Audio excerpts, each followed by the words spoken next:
Hi, I'm Clay from Cyber Safety Cop, and I'm really excited to share a really neat app that we can use as parents to help keep our kids safe.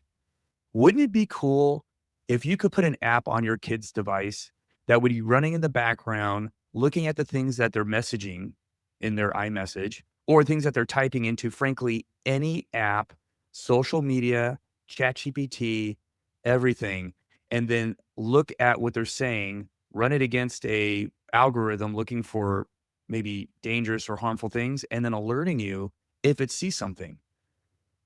And not only that, it tells you what you should do when it gives you that alert. Like, what are the next steps to help your kid? And that app is called Bright Canary. And I'm really excited to have a conversation with Carl Stilner, the co-founder. Carl Stilner, thank you for joining us. And Carl, you're the co-founder of Bright Canary. Yeah, thanks for having me, Clayton. I think your app solves a really important issue, which is parents don't want to spy on their kids. They don't have time to be logging into all their kids' accounts. And at the same time, they want to feel if their kid was in a crisis, especially in a situation where that maybe that kid didn't feel comfortable going to mom and dad, there might be a mechanism, right? There might be something that would alert them that there's a problem. And then beyond that, not just tell them there's a problem, but actually tell them what they should do. So I think Bright Canary is amazing. Maybe just tell us really quick where this came from. Why are you doing this? And maybe tell us why this is important for Mhm. parents. Yeah, so I'm first and foremost, I'm a father of a 14-year-old and an 11-year-old, two boys. And so this is really born out of my experience and my co-founder's experience raising kids in the digital age. We are longtime entrepreneurs and had been working in different ecosystems, but realized about 3 years ago or so that there was a huge unmet need where parents are trying and struggling to raise kids with these devices everywhere. So we all know now that there's good online time and there's low quality online time. And when kids are online for 5 hours a day on average, they aren't sharing what they're doing with their parents. And they can be spending that time in a very productive way or in a very unhealthy way. And parents need to be able to understand, discern the differences between those. And so we decided to build Bright Canary with that in mind. And it happened to be around the advent of AI too, which does an incredibly good job of providing content filtration. So understanding the nuances of subtle bullying in a text message thread, for example, but also providing a summary for parents. So they don't have to go in if they don't want to read every text message their child is sending. That's probably very appropriate for an 11-year-old, probably not appropriate for the average 14-year-old or 15-year-old, where parents don't feel comfortable looking at everything they're doing unless there's a huge need, of course. Like, what is Bright Canary actually looking at? How does it work? Yeah, so Bright Canary looks at a few different things. First, we started with a notion that content was extremely important for parents to understand what their kids were watching on YouTube, what they were searching on, and that's absolutely important. But one of the things we heard from parents first and foremost in our first year of existence is that messaging is of high concern or even higher concern. That is all the different exchanges kids are having with others on various messaging platforms, and basically everything's a messaging platform at this point, including gaming platforms. And who are they messaging with? What are they messaging about? And that was just entirely a black hole for parents. It's effectively social media. You can share videos, photos with groups, with individuals we may not know. And so we then really focused on building out the messaging side of things. So we allow for the collection of all the text messages and iMessages that are associated with the child's exchanges, and also everything they type into their particular device through the keyboard. And then we run that through an AI layer. And as I mentioned earlier, parents, if they need to, can go and look at the actual granular detail of the messages, or they can just rely on the AI to provide them a summary, depending on the kid and the kid's circumstances. We feel that parents are the best judge of what kind of privacy should be warranted by their kids. Some kids are very mature at a young age, some kids are very immature at an older age. And so parents are best suited to make that assessment, not us. And so we basically provide the collection of all this data, provide the summaries, and let the parents decide what they want to do with it. And then I should also mention that we provide coaching for parents as well, because oftentimes we hear from parents that, hey, I was just alerted about this concerning thing. What do I do now? And AI is not a replacement for a therapist or a psychologist, but it does provide a parent with a first or second conversation groundwork for how to have that conversation.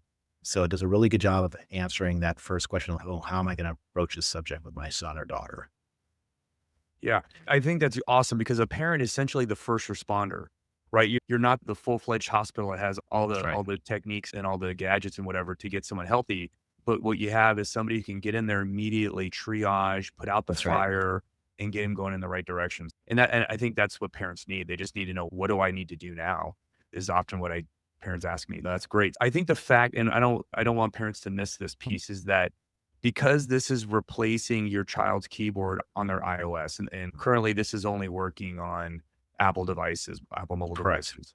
But by doing that, you basically capture everything, every text message, every prompt that they're putting into ChatGPT, like all the things that are really falling through the cracks, and this will catch it. And even if they're using an app that has disappearing messaging, like on Instagram, if they're using Instagram and they're using vanish mode on their DMs, this will Hmm. catch it. It won't catch the images and the videos, but usually with those images and videos, if there's some problematic things, there will probably be accompanying text somewhere in there, which will I think will be very important. And I've worked with multiple families who've had children with really horrible outcomes, whether it's mental health outcomes or self-harm because of the conversations and the things that they're being exposed to online. And the one piece that they didn't have was this. Like they love their kid, they talk to their kid, they felt like their kid could come to them, but for some reason, they just didn't have this kind of safety valve, emergency brake situation where they could be brought into that immediately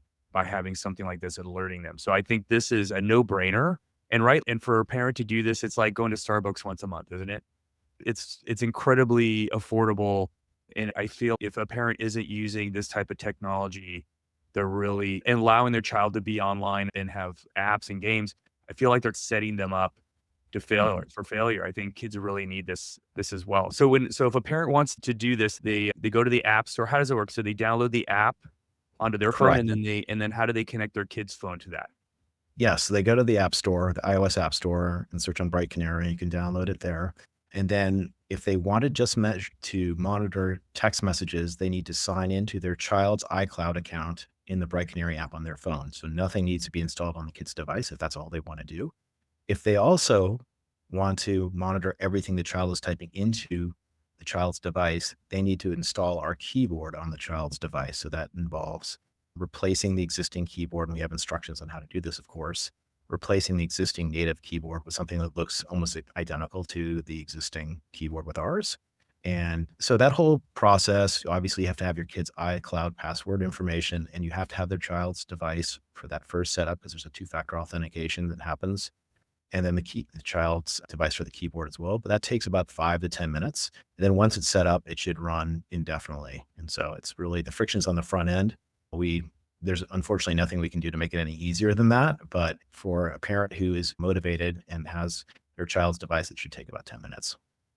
And that's a pretty minimal amount of friction. If you ask me, I've been recommending and using apps like this over the last 4 or 5 years, and the Apple's operating system has always been a big hurdle to get through, Mhm. and this kind of really elegantly addresses those problems. And so, yeah, I think if a parent was looking for an app that would be a safety net for their kid, I think this is it. I just want to mention for parents who are watching this, if you do this and put this on your kid's device, I would tell them upfront exactly what you're doing. I put apps like this on my boys' device many years ago. They're on college, but when they were elementary, middle school, and high school students, they had some kind of app like this on their device, and I told them upfront what I was doing. It was never do anything sneaky behind their back. Let them know that you're just a support structure. You're really not there to tone police every little bad word that you might see. Like, understand Right. when kids are talking to each other, mom and dad aren't around. Sometimes they say things aren't the best. Be okay with that because that's frankly what we did with their age. But just be there for the health and safety issues, right? That's really what they need. Carl, I love this. I'm so glad that you guys are making a difference with this app, and Cyber Safety Cop, me and all our staff here are really excited to be working with you on this and promoting this. And if any parents have questions, your website is brightcanary.io. Is that right? Correct. Yeah. So they can get Yep. some more information about your app there. Yep. And one thing I should mention is yes, as you pointed out earlier, we intend this to be a small fraction of what it costs for on a monthly cell phone plan. But if people can't afford to pay for it, we also offer financial scholarships to anyone who asks for it. No questions asked. We also give teachers and mental health professionals free scholarships as well. You can find all that information on our website. Perfect. And also, I do want to mention that we do have a 20% off coupon for a subscription, and the coupon is TRUST20, TRUST20. So use that and you get 20% off your annual subscription. Okay. Hey, Carl, thank you so much. And we look forward to just exploring this app with our parents and getting some great feedback from them. So thank you for all you're doing. Thank you, Clayton.